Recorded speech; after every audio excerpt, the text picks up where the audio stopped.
Hi, good day everyone. My name is Kyle Felizarta, and we're going to talk about socio-emotional development of high school learners. So let's begin with our objectives for today. The first one is to identify the socio-emotional changes in the adolescent, describe how self-image develop among teens, and lastly, recognize the need of the adolescent for freedom and privacy. We're going to talk about that later on. And yeah, so before we begin, adolescence is a new birth for the higher and more completely human traits are now born. This was being stated by Mr. Stanley Hall. Yeah, I agree on this part. Kapag habang lumalaki tayo, as we grow and as we grow deeper, adolescence, this is just not all about having any physical changes in our body.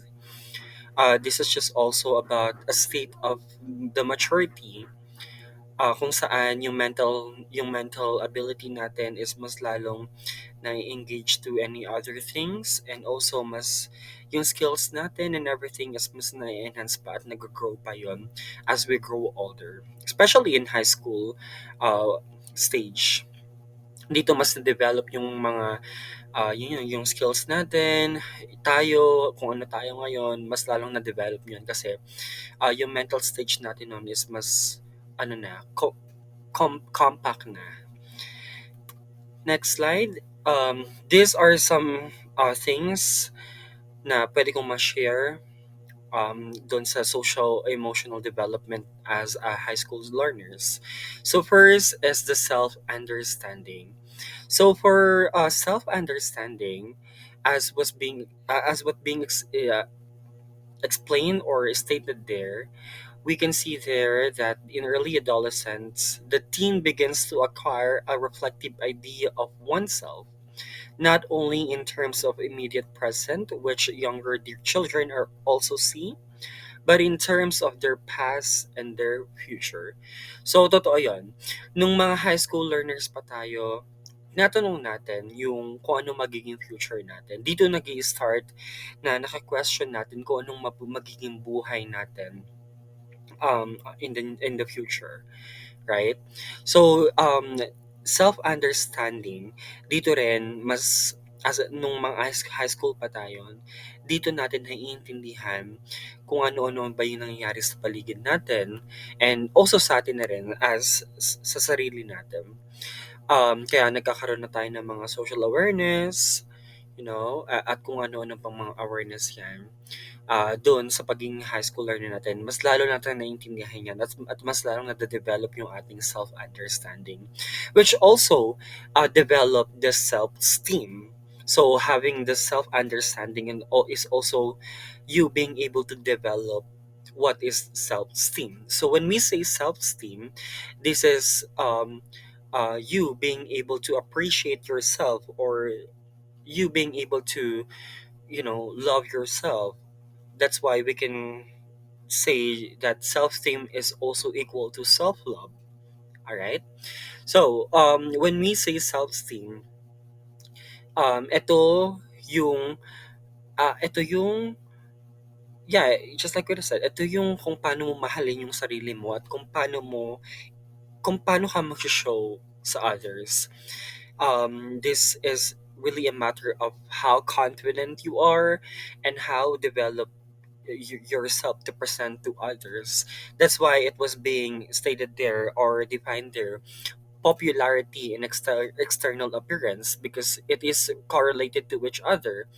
So having the self-esteem is you being able to show how popular you are, and you being able to show your confidence to others. And yeah, by external appearance as well, ng mga high school stage pa tayo, nagma-matter kung ano yung nakikita ng iba sa sa'yo, right? Kaya nung mga high school tayo, parang girls are more ano, focusing sa kung paano nila i-show yung sarili nila.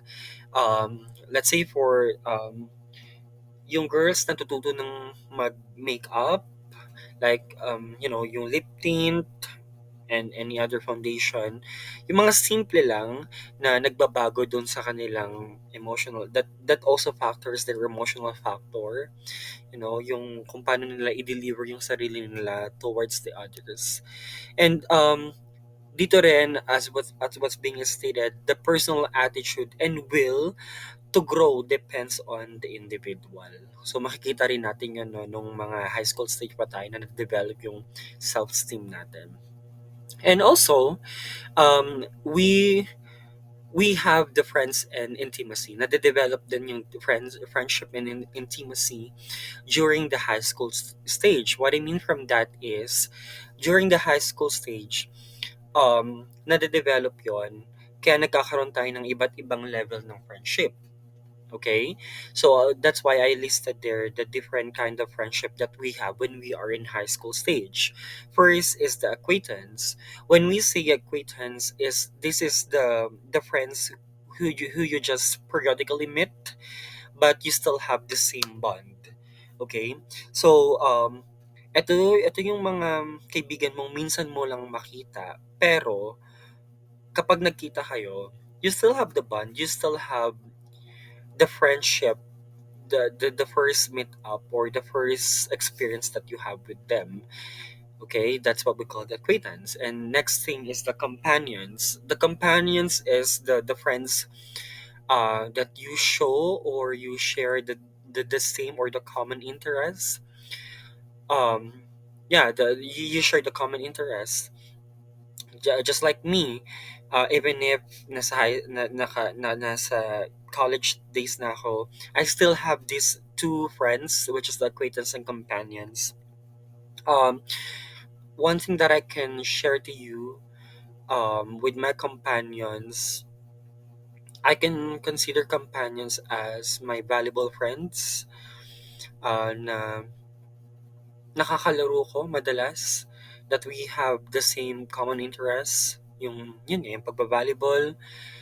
And I have also the acquaintance friends, just like what I mentioned, all of you know, I am a working student, so yung schedule ko hindi na ganun ka-intact. I mean, hindi na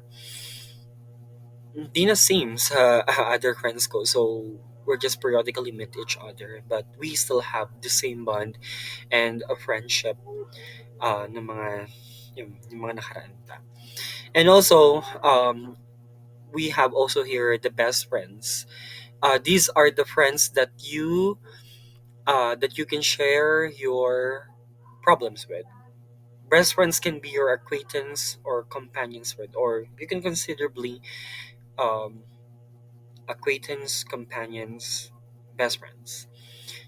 Best friends can be defined as someone na hindi mo madalas makita, pero pag nagkita kayo, you still can share your problems, you still listen without any judgment, to your friends. And also, lastly, the intimates. These are the relationship, or as as I can define, the intimate relationship among the high school learners. Okay.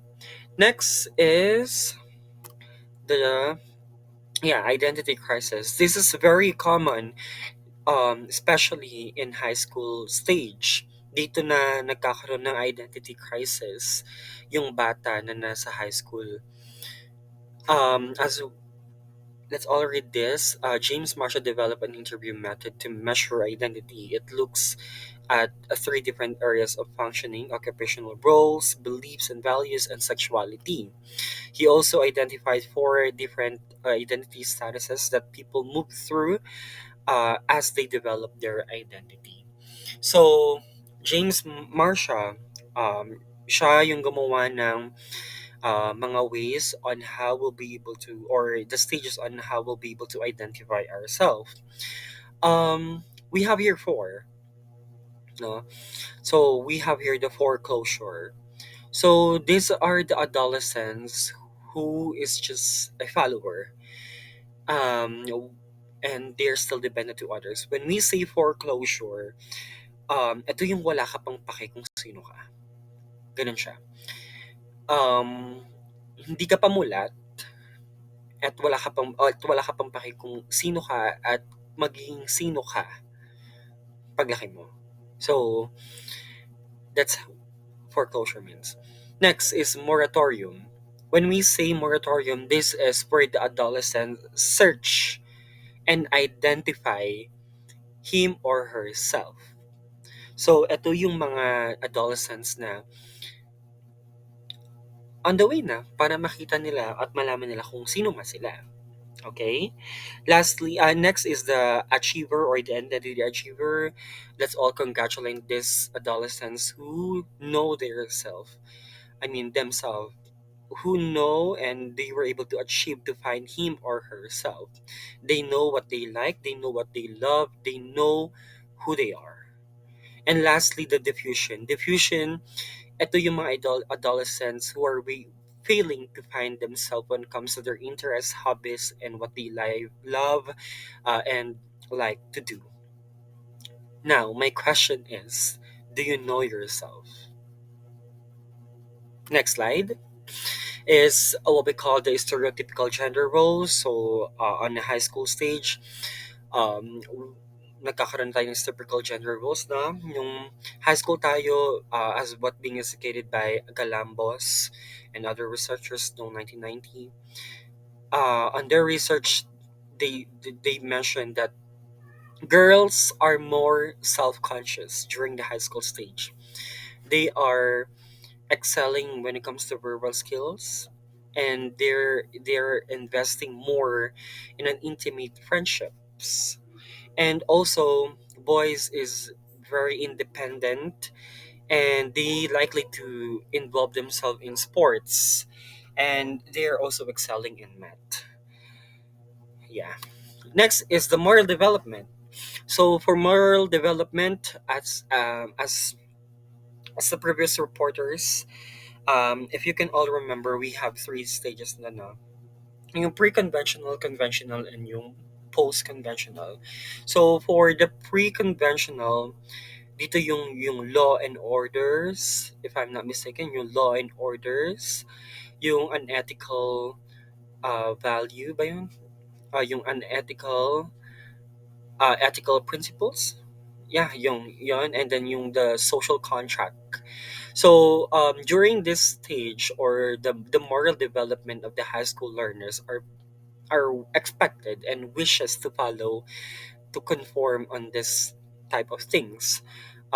You high school learners are now involved on this matter. So moral development is highly expected and wishes to follow and to conform um, socially um, on this stage. Next is the development of guilt.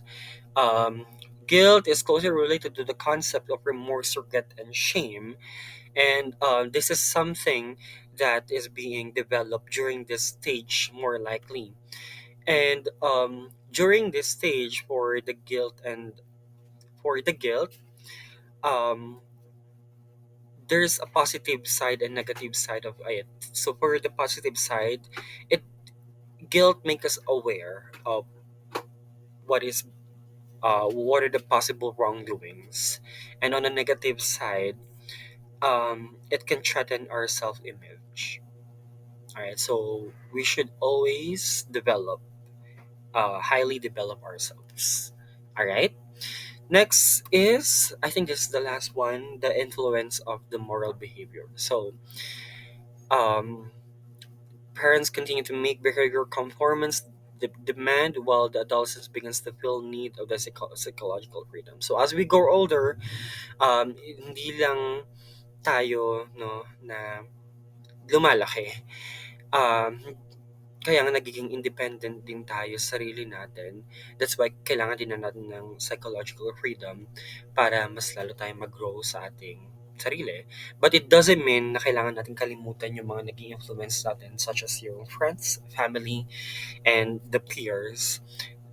They are the extent of what you are right now, of what kind of growth do you have right now, So we should always look back from them for our moral behaviors. So that's all.